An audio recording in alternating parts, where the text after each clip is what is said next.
I'm a 38-year-old man who got divorced a year ago from my ex-wife, who's 37.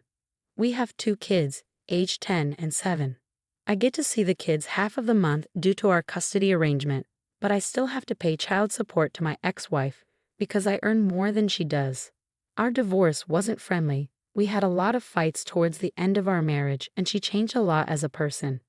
During our last argument, she yelled that she regretted marrying me, so I decided to end things and file for divorce. She never tried to reconcile, and it's been a year since. 6 months after our divorce, she started dating someone else, which I found out from a mutual friend. It hurt to see her move on so quickly, but I didn't say anything about it to her. Since then, we've only talked about our kids, and that's it. Although I was hurt by her quick rebound, I always thought she was a good mom, so I didn't want to mess up our family dynamic.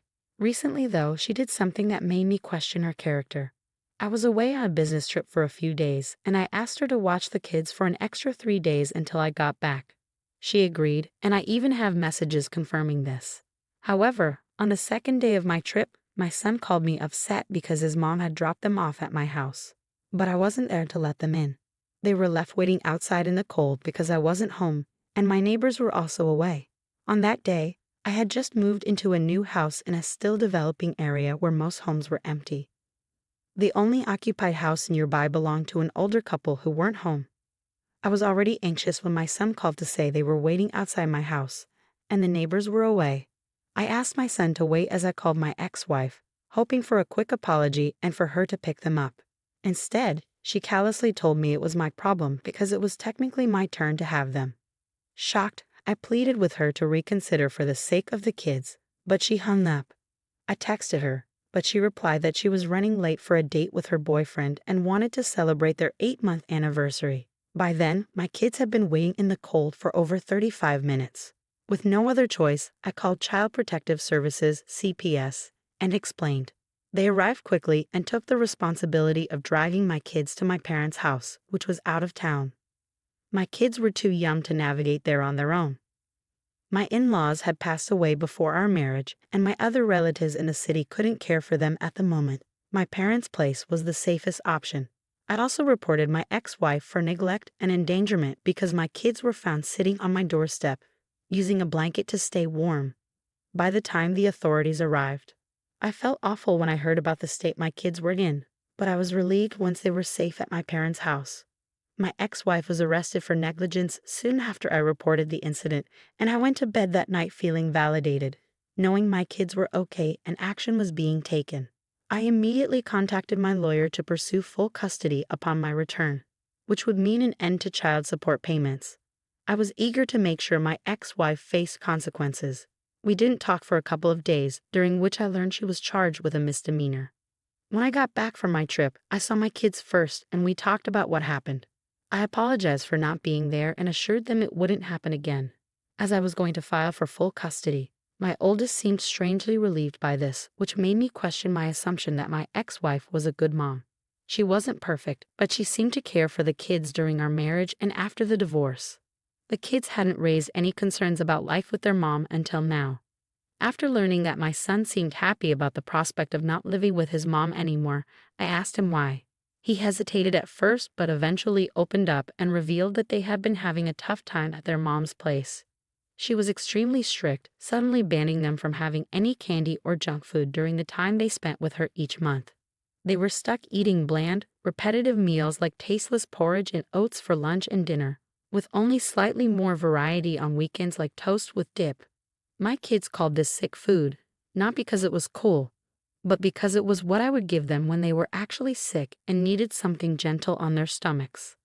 Their mom claimed this was for their health, but I couldn't understand how a diet lacking in meat and vegetables for half a month was supposed to be healthy. I also couldn't see the harm in letting them have treats occasionally as long as it wasn't excessive. In fact, I believed it could help them develop a healthier relationship with food in the long run. They also shared that they weren't allowed to do much at their mom's place. No friends over, no sleepovers, and they could only go to school and come straight back. They weren't allowed to buy anything they wanted when she took them shopping, not even toys, books, or clothes. It seemed like she only purchased what she needed. leaving out any extras for them. It's heartbreaking to learn that my kids endured such treatment at their mother's house, staying quiet to avoid her yelling at them. Worst of all, she forbade them from talking to me about it. I had no idea what was happening until they finally opened up. I decided to confront my ex-wife about it.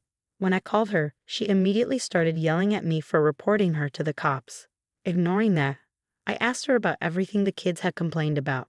Her explanations didn't make sense to me because I paid her enough in child support to cover their needs.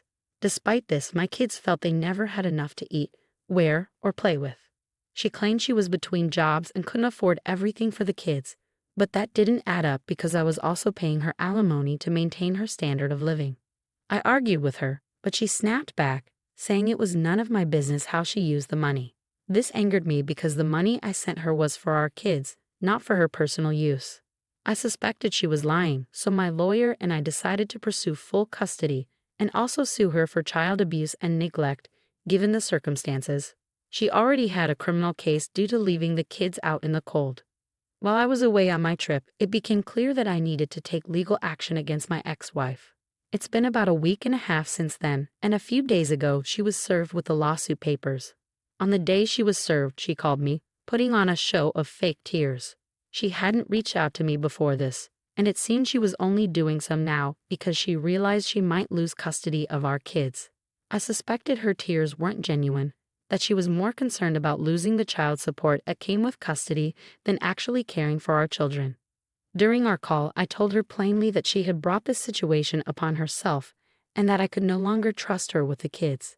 She tried to claim she was just messing with me and that she planned to regain custody anyway. I didn't buy it. When she confessed that she couldn't survive without the child support due to being between jobs, it confirmed my suspicions.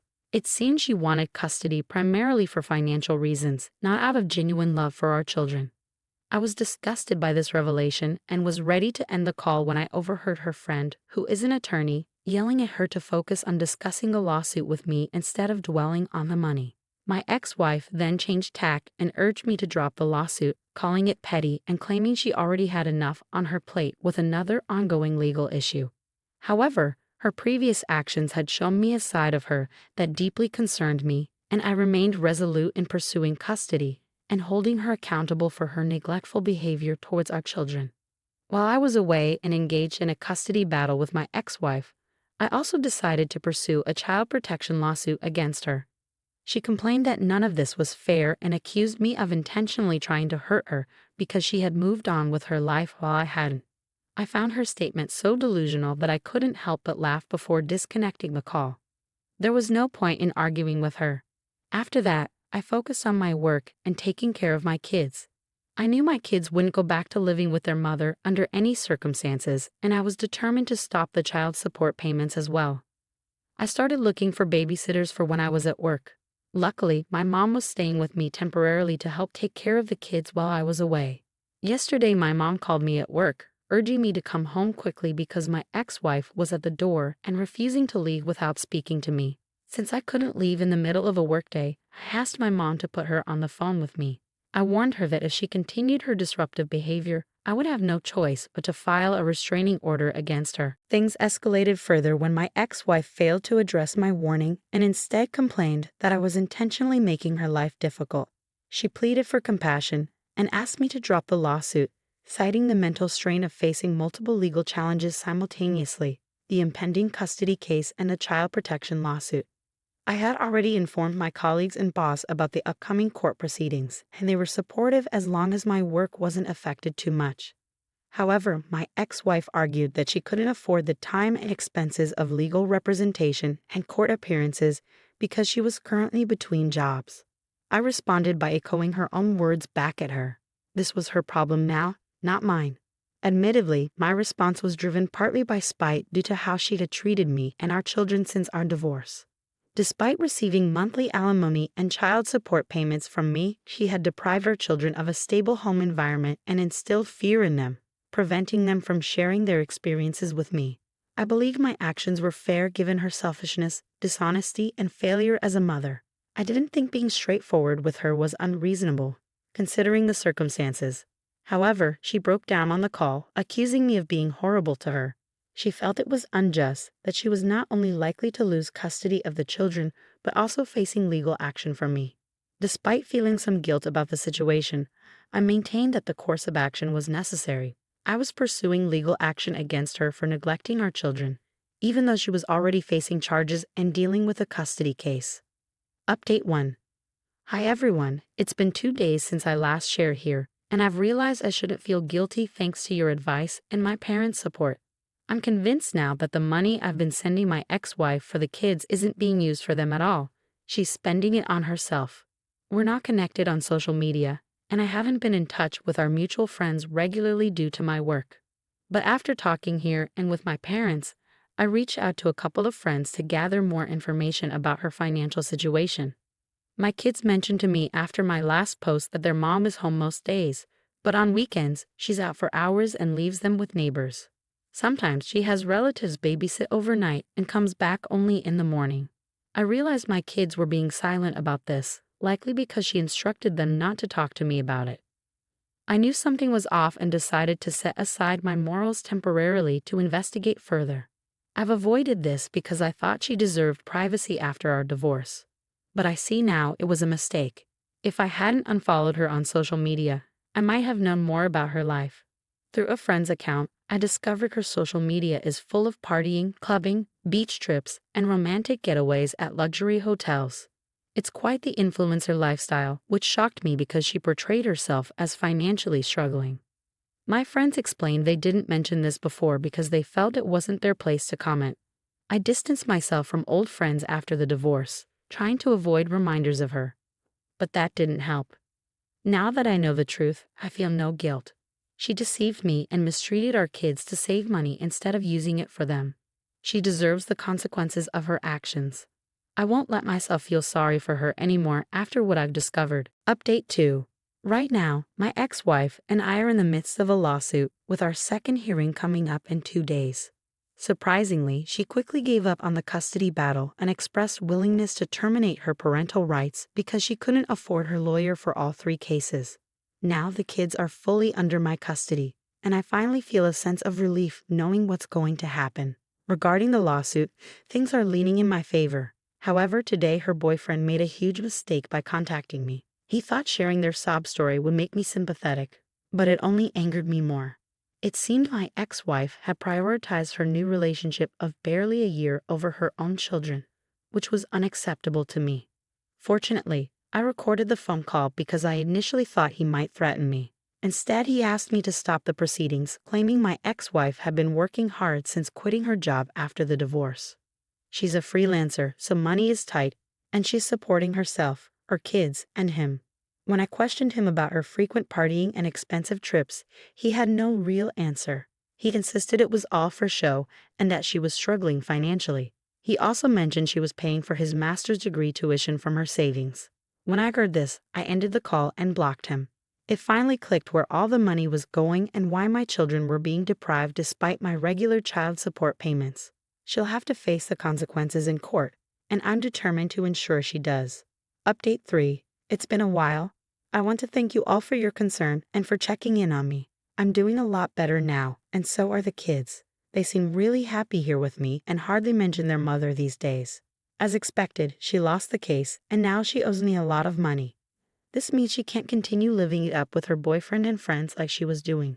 It was kind of strange seeing a woman in her late 30s with 2 kids blowing all her money at clubs and on vacations. I don't know what she was thinking. Anyway, I've moved on and have nothing to do with her anymore. Once again, thank you all for your love and support.